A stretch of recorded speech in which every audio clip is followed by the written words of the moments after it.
Welcome, everybody, to the Archdiocese of Louisville podcast series, What's New in ArchLou. I'm Brian Reynolds, the Chancellor of the Archdiocese, your host for the show. This program is designed to help introduce the people and events that make up the Archdiocese of Louisville, and we encourage you to join us each month as we welcome new guests and discuss what's taking place and invite you to get more involved in the Church of Central Kentucky. This program is brought to you by the ArchLou Podcast Network. And today, we got a special treat for us. We have a great guest, Dr. Karen Shadle, who's the Director of the Office of Worship. Dr. Shadle is a native of Louisville, and Karen has been with us since 2016, having previously worked in campus ministry at Bellarmine University. Karen and her husband, Doug, have 2 children and are members of St. Raphael's Parish. Karen, welcome to the show. Thank you so much for having me. I'm so glad to be here. That's terrific. Tell us a little bit more about you. Introduce yourself, particularly for the folks who don't know you. Yeah. So you mentioned my family is very important to me. And I was raised Catholic. And I think like a lot of people, there were periods where I was more or less connected to my faith. But something you didn't mention about me is that really music has been my way into the church. So I've been a musician my whole life. And I think that's really how I got most connected to the Catholic faith. It's how I fell in love with the church and with the liturgy. And, I feel like the arts and the sights and the sounds of the liturgy have always been something that's helped me connect to God personally. And, working in the Office of Worship, I feel like we're always sort of chasing that high, getting to that place where we are sort of simulating heaven here on earth with our beautiful music and art. And so that has always been my interest in my faith. I've been, like you mentioned, with the Office of Worship for almost 7 years now. And besides planning the liturgies that we do, that's a major function of our office, is planning the liturgies where the Archbishop presides. But in addition to that, I really just love thinking about and writing about and talking about the liturgy and the church and how it's changing and how leadership in the church is changing and what we're going to be doing in the next generation of Catholics. That fascinates me and excites me. So that's why I'm here. That's great. We don't have to do a resume, but it's important to let people know that you are quite an academic background, too, with a doctorate in music, right? Yes. So I came in a circuitous route. So I am an academic. I have a PhD in musicology. So music history is my background. And one of the first things you learn as a musicologist is how important the Catholic Church is to the history of music. A lot of people sometimes tease me, I don't have a degree in liturgy, but I say that a degree in music is basically the same. The history of the church and the history of music are basically the same up until about the Renaissance, because everything we know about music, we are indebted to the church for, because they were the only people who thought that we should write that down and preserve it and study it. And so basically all the music we have before like the Renaissance was because of the church and monastic communities that were writing it down. So I came to appreciate the church a lot through my study of music. That's what makes this podcast series great, folks, is we always learn something brand new, and that is something I had never heard you discuss before. That's great. The history of music comes through the path of the church. Correct. That's great. Yeah. That's wonderful. Okay, well, our special topic today is to talk about what is called the Eucharistic Revival. This is a project that began with an initiative of the U.S. Catholic bishops. So, Karen, you're leading that process for us in the Archdiocese. So what do we mean by and what is the Eucharistic Revival? Okay, well, that word revival, at least to me, it stands out as something very emotional and very, it almost sounds Protestant in its leanings, right? It's about the fire and the Spirit. And so it's not a word I think that we would associate with anything else that, we've done. But the whole point is to light a fire. And you ask the question, why are we doing this now? Why are the bishops wanting a Eucharistic revival? Something I think it's important for people to know is that this is at least a little bit data-driven. So there was a fairly famous Pew study that came out, I think, in 2019, and it had some data in it that was concerning to the bishops. Something like a third of Catholics say that they both understand and believe, assent to the Church's teachings on the Eucharist, that the Eucharist is the real presence of Jesus among us. So 2/3 either don't understand or understand and don't believe. And so that was very concerning. Some other things, 2/3 of millennial Catholics say they only attend Mass once or twice a year, a few times a year. Half of the people who were raised Catholic no longer identify as Catholic, or they have temporarily or permanently left the Church. And so in some ways it's a response to data, but in other ways this has been a long time coming. Sure. Is it to address those two? Is it supposed to get people to come back to church, or is it supposed to teach us about Eucharist, or is it both? What's it supposed to do? If we light this fire, what's going to happen? Right. It's both of those things. So again, there is a data component to this to try to get more people to come back to Mass more regularly. And we can talk about those reasons, get into those reasons as well. But, there's really two focuses, I think, of the Eucharistic Revival. One is catechetical, like you mentioned. So it's understanding some of the key doctrines related to the Eucharist. But there's also an experiential element. There's the element of reconnecting with Eucharistic devotions. Everyone has a different background, but if you're someone like me, I grew up in a very typical suburban, Catholic parish in the 80s and 90s and went to Catholic schools. I had no exposure to Eucharistic devotions for my entire upbringing. Now, we can talk about whether that was good or bad, but I never experienced a Eucharistic procession, never experienced Eucharistic adoration. These were things that kind of went through a period of latency. And again, I'm not saying that's good or bad. That's just been sort of the history of our Church. And I think falling back in love with some of those traditional practices is part of this, or at least exposing people to them again. So, for example, in the archdiocese, the last 2 years, we've done a Corpus Christi Eucharistic procession downtown, where we take the Eucharist at the end of Mass through the streets of the city as a public witness. So things like that, reconnecting with Eucharistic devotions, and then the catechetical piece together are sort of the two pillars of the Eucharistic Revival.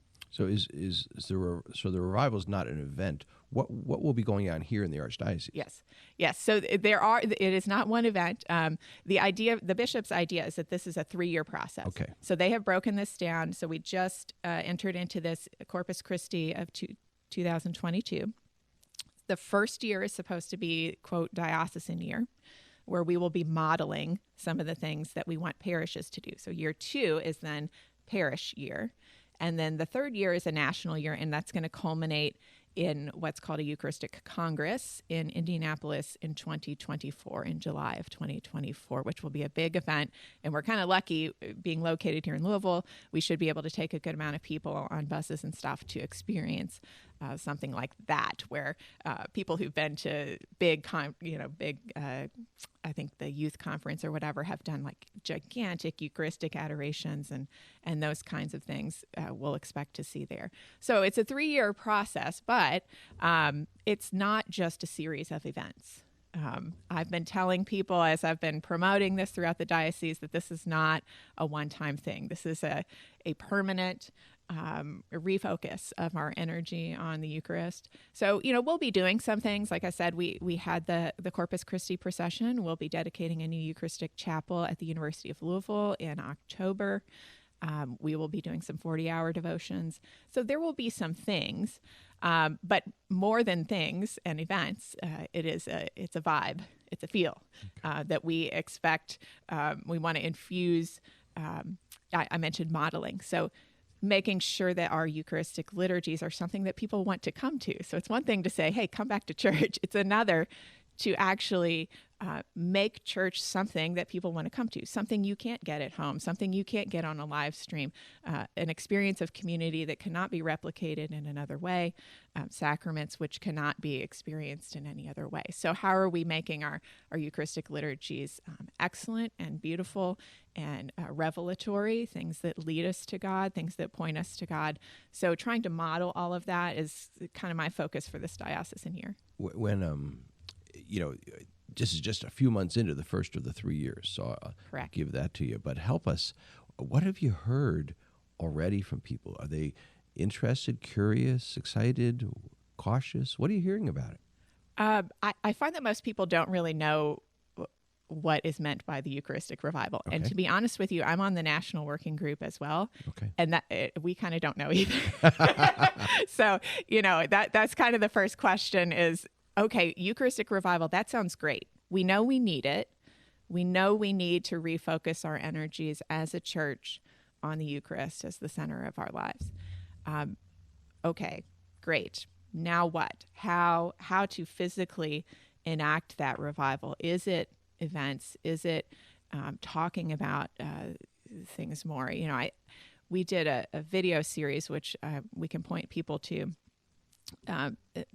We're going to have a landing page. Gary and I are working on a landing page for resources for the Eucharistic Revival. And we did a video where I interviewed some people and asked them what the Eucharist meant to them.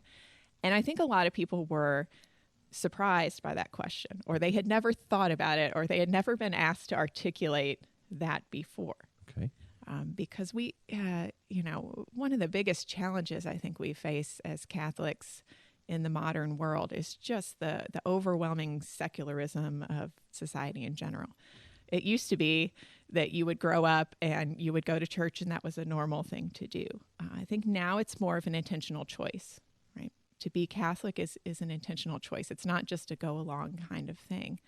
And so when we think about what the Eucharist means to us, we may never have been asked to articulate that. So a lot of people don't really know. They know it's important to them, but they can't really articulate why.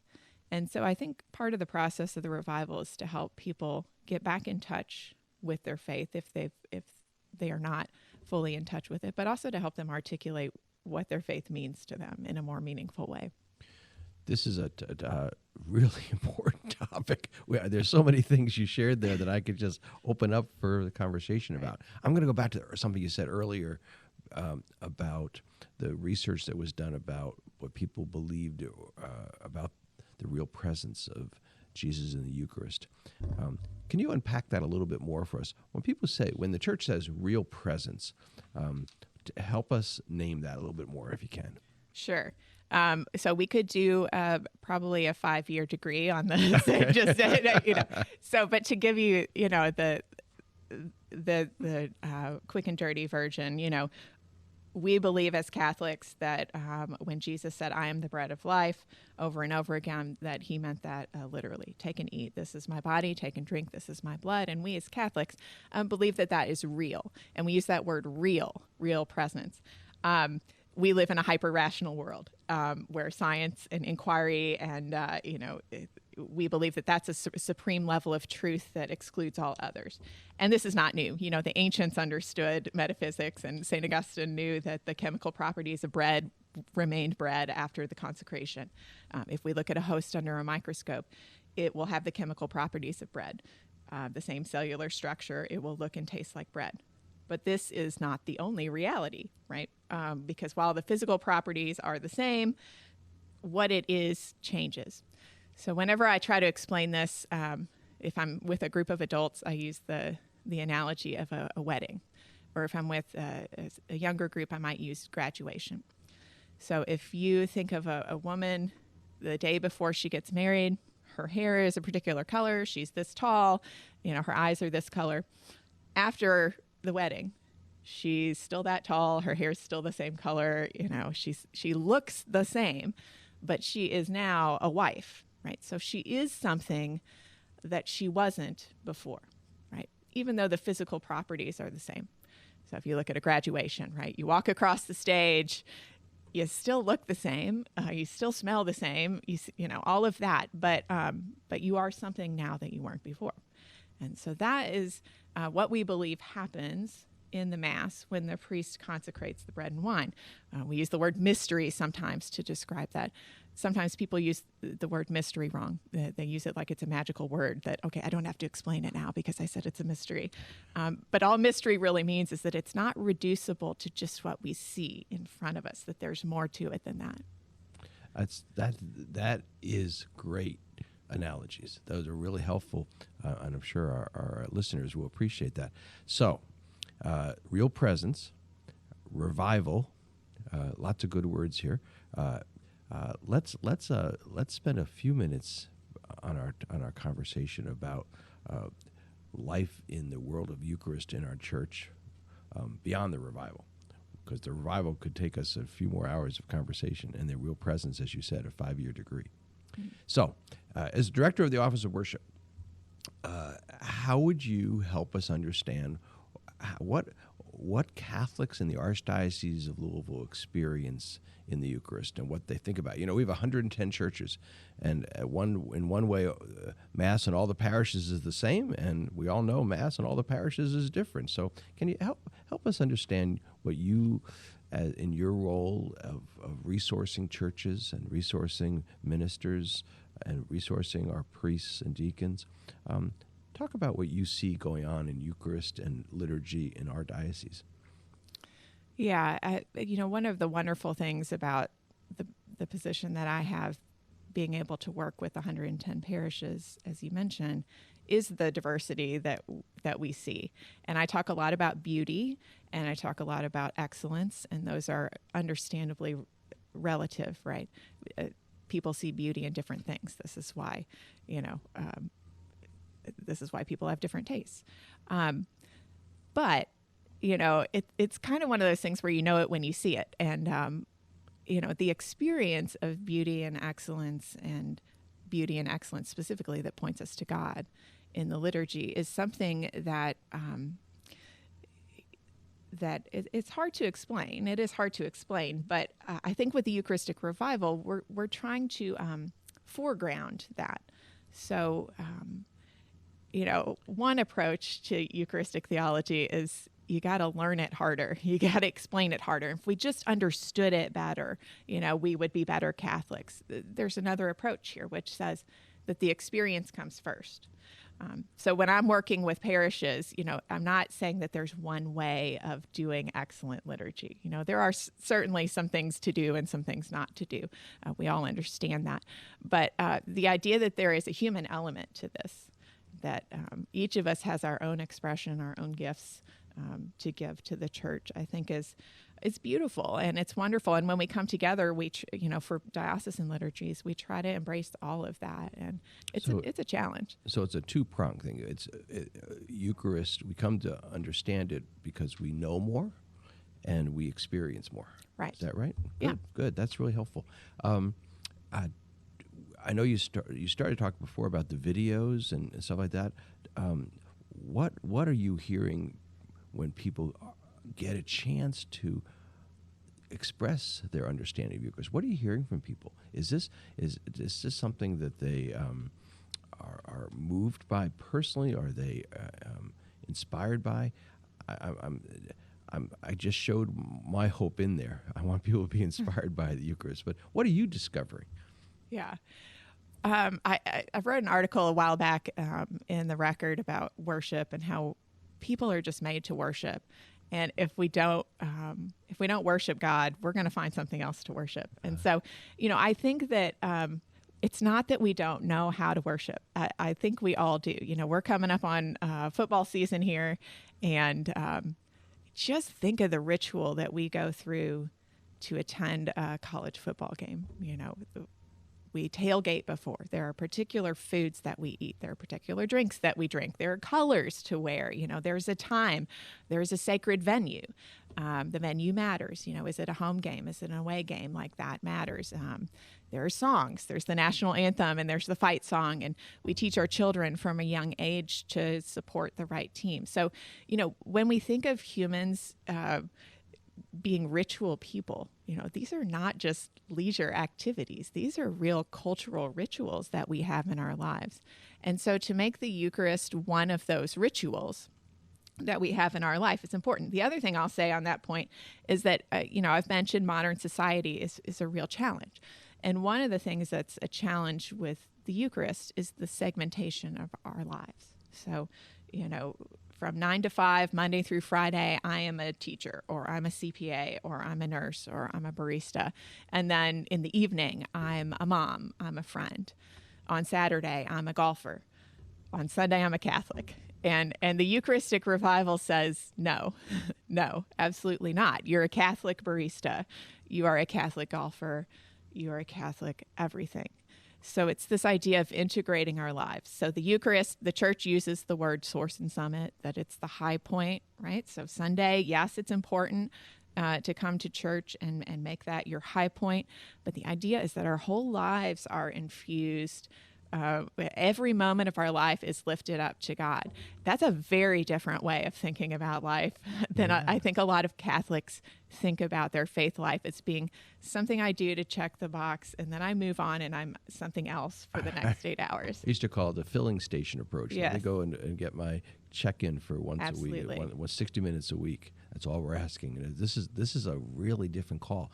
As you know, Pope Francis has recently released an apostolic letter on the Eucharist. Can you share a little bit about that in our time left? Yes. So you're referring to Desideravi. It's hard to say. It's not a Latin test. It's okay. You can. Desideravi. That's it. Okay. All right, we nailed it. Yes. So his recent letter on the liturgy, very interesting. I encourage people to read it. It's not a hard read. The thing that I get the most out of Pope Francis's words there is he talks about the importance of symbolic language and the language of ritual. And again, I'm beating this drum over and over again, but the idea that modern life makes that really hard for us to understand. The ability to behold something and see that it's something beyond itself. Many people probably remember during COVID, the Pope's Urbi et Orbi blessing. So do people remember this when it was very rainy. This was like in Holy Week 2020, right after the pandemic was really at its peak. He came out with a monstrance in the rain in St. Peter's Square, and he blessed nobody, right? Do you remember Yes, this? yes, A very, very moving, powerful image.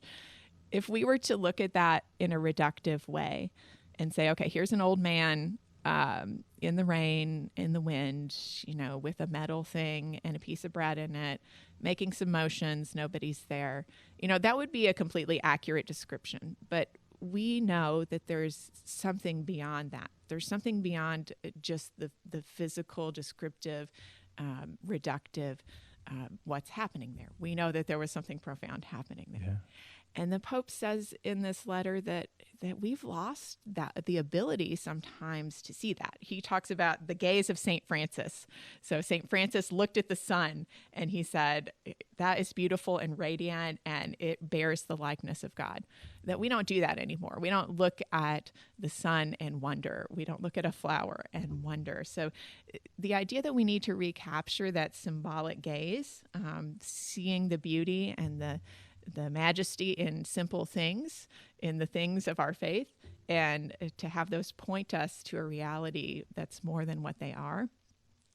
To me, that's the most important point that he makes in that document. So Eucharistic Revival and all the way to Pope Francis's letter. So we're to know more, experience more, and open ourselves up to appreciate that need to gaze, as you just said. You described that. Karen, this is really good stuff, really hopeful and really helpful for our people. I know that all of us are going to be looking for ways to get engaged during the revival here locally and perhaps beyond. We thank you for what you do in the National Committee and National Task Force and leading our own local process here. You said a moment ago, the Eucharist is the source and summit. Yes, it is.